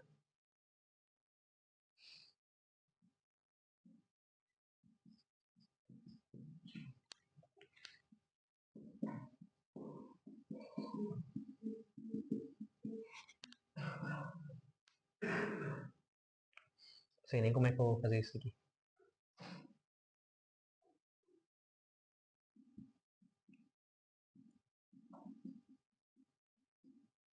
Aparecendo aquele aplicativo roxinho lá, o Hollow. Transfiguração. Aí ele fala qual é a teologia do Carla Cutis. A teologia. Qual é a explicação que o Carla Cutis dá no site dele lá, né? Ele fala que tudo na vida, todas as coisas têm acidente e substância. Acidente é aquilo que pode mudar. Então, a gente já viu isso, né? Então, eu acho. Vimos, né? Na primeira. Então, acidente é aquilo que pode mudar. Então, por exemplo, meu nome poderia ter sido outro, né? Minha cor poderia ter sido outra, meu tamanho poderia ter sido outro. Né? Isso são acidentes. Mas eu sempre vou ser humano para ser o que sou. Então, ser humano é minha substância. E todas as outras coisas que não são isso são acidentes. Beleza? Então, tem o que pode ser, digamos assim. Só uma curiosidade, né? E o que é. Ok? Nas bodas, Jesus, vou chamar isso aqui de A, isso aqui de S, acidente de substância. Nas bodas, Jesus transforma a substância de água em vinho, porque aquilo de fato deixou de ser água e se tornou vinho. E ele também transforma o acidente, porque aquilo deixou de parecer água, deixou de parecer água e agora parece vinho. Ok? Mudou os dois. Na transfiguração, que é o que a gente está ali em cima, Jesus não mudou a substância, porque ele continua sendo o que é, ele é Deus. Mas ele mudou a forma como ele aparece. Então ele mudou os acidentes. Na Eucaristia, Jesus não muda os acidentes, porque aquilo continua parecendo pão e etc. Tem gosto de pão e etc. Mas ele muda a substância. Então aquilo não é mais pão, aquilo é corpo e sangue. São modos do milagre, digamos assim. Ah, e se não tiver nenhum, não é milagre, né? Não mudou nada, beleza? Então esses aqui são os modos de milagre. Só um exemplo aqui que o Carla Kutz, ok? Coloca no site dele lá. www.carlacutz, como que é? É isso, né? Não, é um nome italiano, né? Não sei. Milatritis Eucaritis, uma coisa assim, né?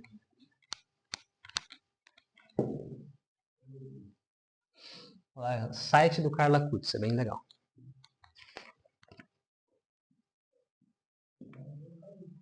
Ele tem até um videozinho, slide, explicando isso. Sabe quando... É, o Carla Kutz. Tipo, sabe... É? Acho que no YouTube tem. No YouTube dele tem.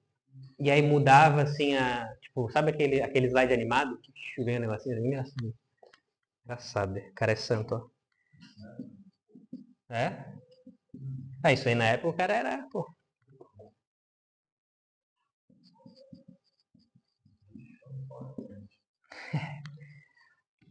Lázaro foi o fim da gota, né? Porque na cena de Lázaro estavam lá alguns fariseus. E Jesus ressuscitou Lázaro. E aí os fariseus não tinham mais argumento agora. Era um homem morto há 3 dias fedendo, que era conhecido da família, sabiam que de fato o cara estava 3 dias morto. E aí Jesus lá, tira a pedra e ressuscita o cara. O cara sai todo mumificado lá, enfaixado. Não tinha nem como estar vivo nem se quisesse. E o que os fariseus dizem? Após isso, voltam lá para o Sinédrio. Qual a discussão? Qual a conclusão da discussão? Matemos Jesus e Lázaro. Então a coisa... É bem atual, exatamente.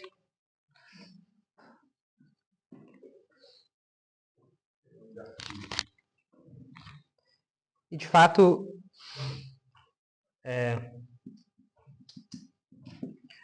o Evangelho narra que Jesus sabiam que eles o perseguiam porque tinham ciúme. Esse é o motivo que o Evangelho dá. Então existia um ciúme religioso, muito incentivado assim por isso. Esse cara é melhor que a gente, né? Ele faz milagre, ele chama o pessoal aí com ele tá feliz e com a gente não tá muito feliz não. Então existia toda uma questão, né? Entre outras, né?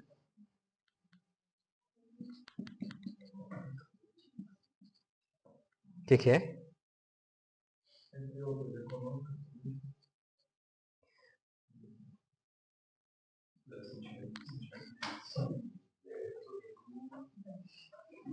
Né?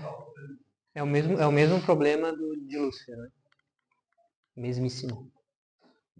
Purificação do templo, não no templo. No templo foi lá quando Jesus é apresentado, oferece sacrifício de dois pombinhos por ele, né?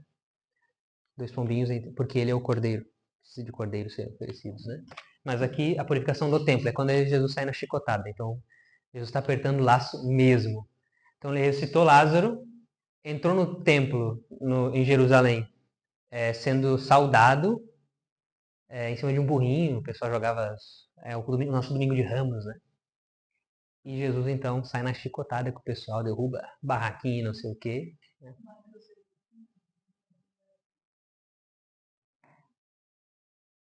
Meu Deus, é só o Mateus só. Quem quiser, procure em Mateus 17. Corro esse 17. Então aqui já é realmente outro tipo, né? Não assustadoramente.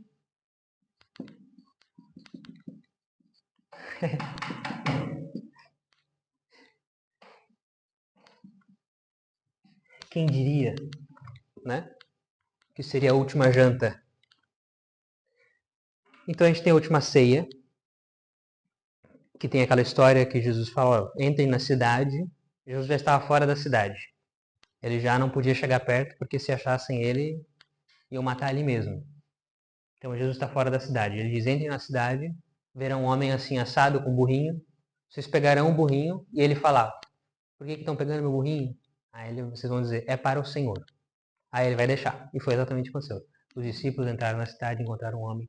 Para quem é esse burrinho? É para o Senhor. E o homem deixou que pegasse o burrinho, não sei o quê. E aí Isso é toda essa... Isso na entrada de Jerusalém, né? Aí depois as chicotadas e depois a ceia, tá? Foi bem depois, mas tá vendo que tem um salto aqui também, né? Depois a gente vai ver isso aqui. Já vou explicar também.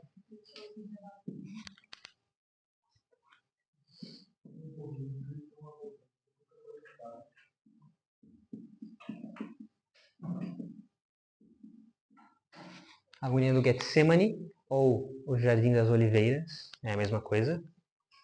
Ou o Calvário. Calvário não, mas era perto, né? Era do mesmo monte ali. Era chamado Calvário. 25, perdão. Uma tradição interessante porque alguns dizem que era justamente o monte onde Adão teria sido enterrado, né? Tem essa tradição também, mas não tem nada. O que é bem interessante tradição, que é bem, né? Diz muito. Seria com a tradição que falta um grande Adão estaria no chão da cruz? Isso, exatamente. Tem até os ícones, né?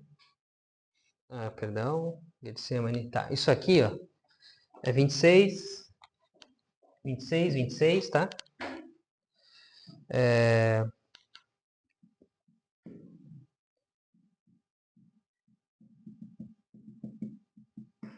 Crucifixão. Estamos no final do Evangelho de Mateus.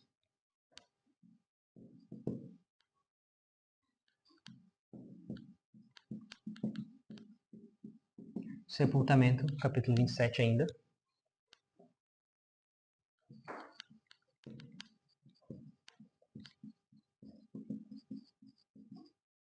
Capítulo 28, Mateus 28. 29. As aparições.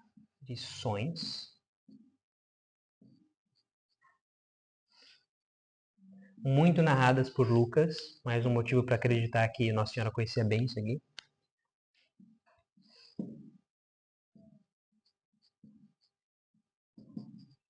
Ascensão também.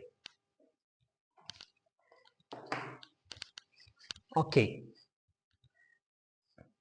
Aquilo que eu falei do sepultamento, acho que eu já falei também, que Jesus de fato cumpre toda a lei, ao ponto de cumprir o Shabat judaico, inclusive. Porque ele morre na sexta, ele descansa perfeitamente na segunda, e domingo ele ressuscita. No sábado, perdão. E ele ressuscita. Então ele cumpre o Shabat. O que é o Shabat judaico? A partir das 6 horas da sexta, Jesus morreu às 3, não há mais trabalho, há descanso. E isso só retorna nas 6 de sábado. Ok? Cumpriu o Shabat bonitinho. Ele não veio para abolir a lei, mas para dar plena plenitude. E agora ele ressuscita o sábado junto com ele, né? Porque domingo é o novo sábado, né? Nós celebramos o domingo como o Shabat por causa da ressurreição. Então ele não... Inclusive o Papa Francisco no Laudato Si dá justamente essa teologia, assim, de que é uma teologia já muito, muito antiga, né? De que não é só Jesus que teria ressuscitado. Ele ressuscitou com ele toda a criação. Toda a criação foi ressuscitada junto com Jesus. Então, a natureza, por isso que ele fala na Laudato Si, né?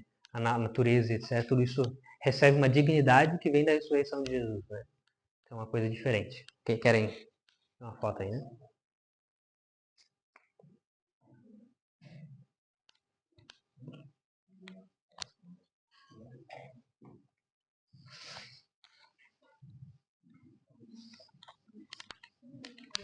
Boa noite.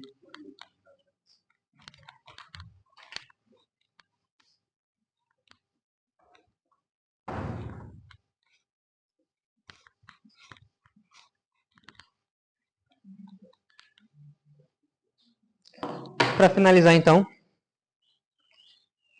já que eu marquei isso aqui, sim, tá aqui em cima. ficou aqueles vácuos, né? Mateus, capítulos, são os capítulos de 5 até 13.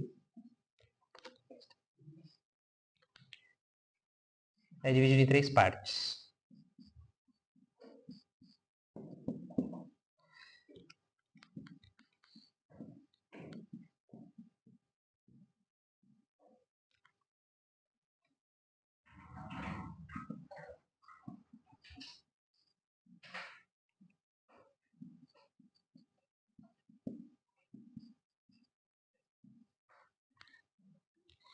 A doutrina moral, vós ouvistes, olho por olho, dente por dente, eu porém vos digo.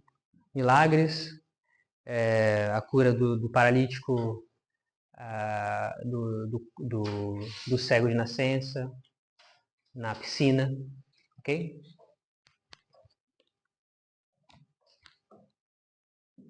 Mateus 18 a 20.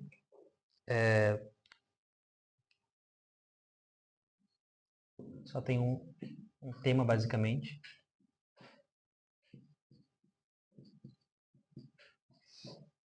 Vida em comunidade. Então, quem quiser saber sobre vida em comunidade, se encontra nesse momento aqui. Quando Jesus fala, ele resolve a discussão entre os apóstolos. Os apóstolos começam a perguntar quem que vai sentar no trono do lado direito, etc. Todas essas questões, beleza? Está nesses capítulos aqui. Mateus, capítulos 22 ao 25, são os últimos discursos, né?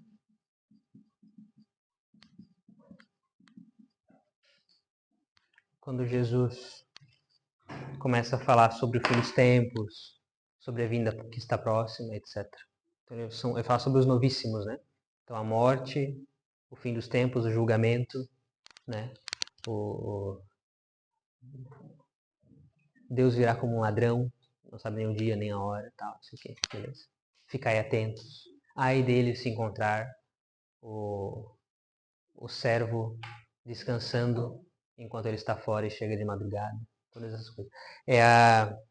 Aqui também aparece a parábola das virgens prudentes, né? Então esse tipo de coisa. Beleza? É isso. Alguma dúvida?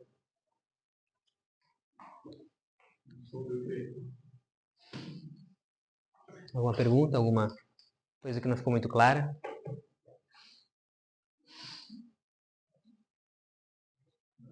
Não, né? Posso apagar?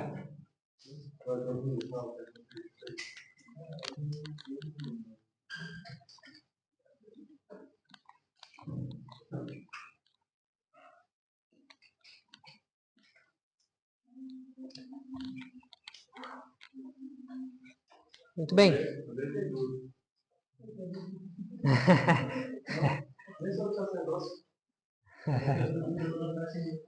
É verdade. Alguma coisa que não é sobre o tema também? Então, tá tranquilo, né?